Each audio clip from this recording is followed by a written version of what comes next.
Every once in a while, a single idea comes along that just changes everything. In the world of AI, this paper, Attention is All You Need, was one of those moments. So today, we're going to dive deep and break down the architecture that really underpins the entire modern AI revolution. So think about this for a second. Before 2017, this was a huge problem for AI. How could a machine ever get the big picture, the full context of a sentence, if it was forced to read just one word at a time? You can think of the old way, like trying to watch a movie by looking at it through a tiny little straw, just one frame, one word at a time. What this paper did was give AI widescreen vision, letting it see the entire scene all at once. To really get why this was such a seismic shift, we first have to understand the problem it solved, and that was something the researchers called the sequential bottleneck.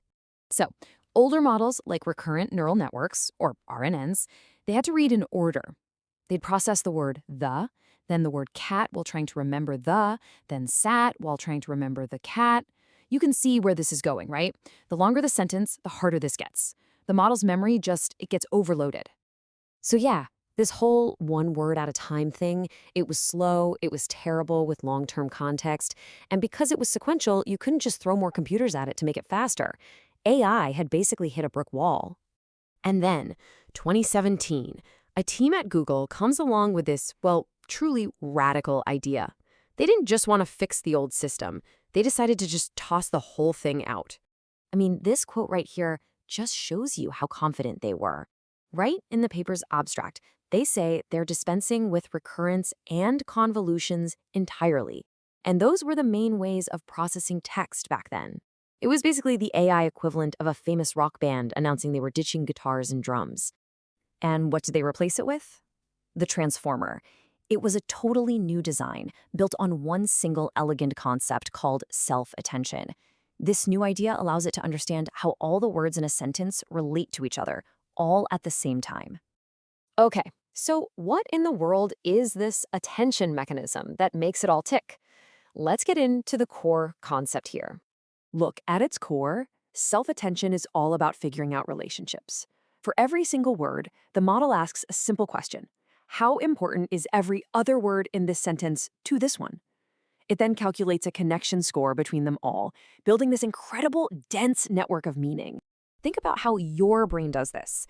When you read this sentence, you don't have to think about it. You just know.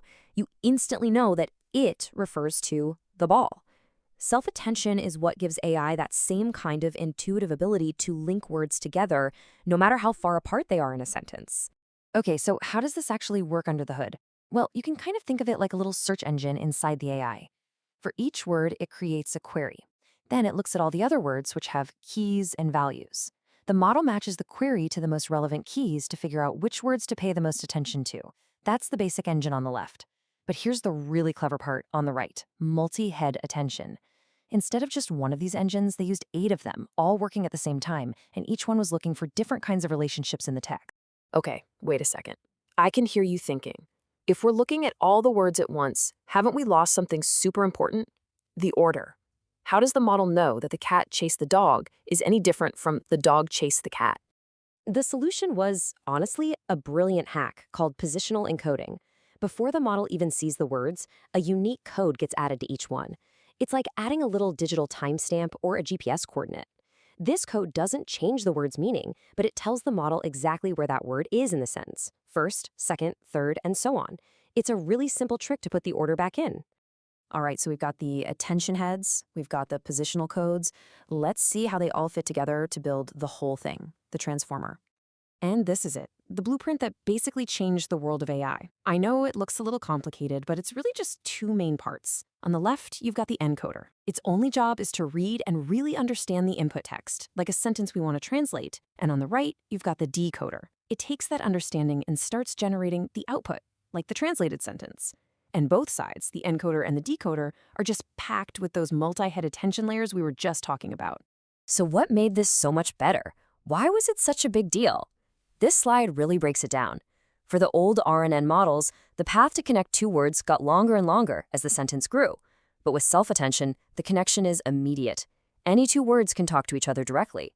It's like taking a direct flight instead of a long, winding road trip with a dozen stops. And look, this wasn't just some cool idea on a whiteboard. The results were immediate. They were dramatic.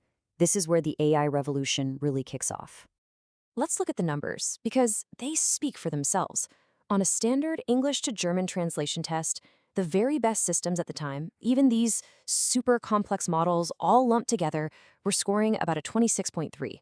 The new transformer model didn't just beat them, it blew right past them, hitting at 28.4.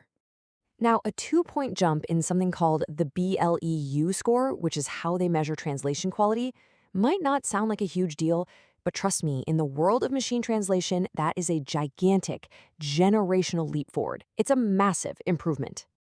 And here's the kicker. It wasn't just better, it was way, way faster. Because the whole attention thing could be run in parallel on modern GPUs, they could train it, and this is a quote from the paper, a small fraction of the training costs. So let's get this straight. It's better, it's faster, and it's cheaper. That's the trifecta. So you know that T in models like GPT-4 or ChatGPT? Guess what it stands for?